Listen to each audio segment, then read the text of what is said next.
This is Xiaomi SU7, Xiaomiর সেই ultra modern কার, যেটা নিয়ে সারা পৃথিবীতে কিন্তু হইচই পড়ে গিয়েছিল।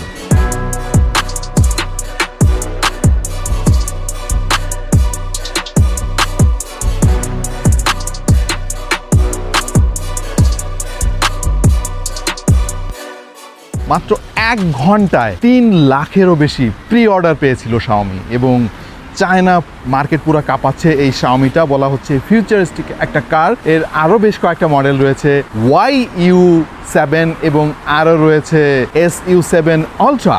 সো আমরা মোটামুটি আজকে Xiaomi কার নিয়ে অনেক গবেষণা করলাম, এবং আমরা আরও ডিটেল জানবো, দেখব এবং বোঝার চেষ্টা করব কেন Xiaomi হঠাৎ করে এইরকম রেভলিউশনারি একটা স্টেপ নিল এবং বহির্বিশ্বে এইরকম আলোড়ন সৃষ্টি করে ফেললো। তো আপনাদের কাছে কি মনে হয়, কেমন লাগছে এই গাড়িটা, এবং Xiaomi গাড়ির ভবিষ্যৎ কী হতে পারে সারা বিশ্বে? বিশেষ করে টেসলা রয়েছে, আরও BYD রয়েছে, চায়নার মার্কেট তো কাঁপাচ্ছে। BYD টেসলাকে অলরেডি কিন্তু ক্রস করে ফেলেছে। SU7 বাইরে থেকে দেখতে যতটা ছোট মনে হয়, ভেতরে কিন্তু অনেক অনেক বেশি জায়গা। আমরা জাস্ট সারপ্রাইজড হয়ে গিয়েছি। স্পেশালি আপনার নজরে পড়বে ওপরের এই ট্রান্সপারেন্ট সানরুফ। এত বড় সানরুফ, যেটা আপনাকে বেশ প্যানারোমিক একটা এক্সপিরিয়েন্স দেবে। খোলা আকাশ দেখবেন আপনি বসে বসে, বিশেষ করে যখন বৃষ্টি হয় দেখতে খুবই চমৎকার লাগে। গাড়িটার প্রতিটা পরতে পরতে কিন্তু প্রিমিয়ামনেসের ছোঁয়া রয়েছে। অল্প জায়গার মধ্যে তারা চেষ্টা করেছে অনেক কিছু দেওয়ার। আমরা এই গাড়িতে বেশ কিছু সময় ধরে চড়েছি এবং খুবই স্মুথ এক্সপিরিয়েন্স পেয়েছি। নর্মালি গাড়িতে উঠলে এক ধরনের ভাইব্রেশন ফিল হয়, সেইটা এই গাড়িতে বসে আমরা ফিল করিনি। এমনিতে চায়নার রাস্তা অনেক সুন্দর, অনেক ওয়াইড। সব মিলিয়ে অল্প সময়ে আমরা যে অভিজ্ঞতা পেলাম Xiaomi SU7 কার থেকে, আমরা সত্যি ইমপ্রেসড।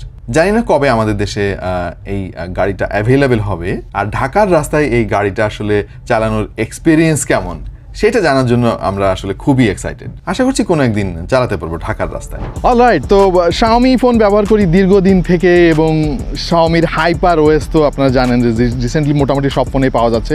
তো হাইপার ওএসের মতো করে হাইপার ওএসের কার, মানে তার যে অপারেটিং সিস্টেম আপনারা সবাই জানেন হাইপার ওএস দিয়ে চলে, কেমন হাইপার করতে পারে আর কি আমাদেরকে, সেটাই আসলে দেখার পালা। সময়ের সঙ্গে সঙ্গে আমরা সবাই জেনে যাবো, এবং দিস ইজ অসাম, এটা স্বীকার করতেই হবে। কারণ এই গাড়ির যে দাম, চায়নায় বসে যে দামে এই গাড়ি কেনা যায়, দিস ইজ আউটস্ট্যান্ডিং। মানে আপনি চিন্তা করে দেখেন, এই লেভেলের একটা গাড়ি মাত্র 40 থেকে 45 লক্ষ টাকা দাম, চায়নায় বসে কেনা যাচ্ছে এবং চালানো যাচ্ছে। এরকম মানে ফিউচারিস্টিক একটা গাড়ি। আমাদের দেশে হলে অবশ্য তো আপনারা সবাই সেটা জানেন, এই গাড়ির দাম হয়ে যাবে 2 কোটি টাকার কাছাকাছি আর কি, ট্যাক্স দিয়ে। এনিওয়ে, কেমন লাগলো আপনাদের কাছে Xiaomiর এই গাড়িটা?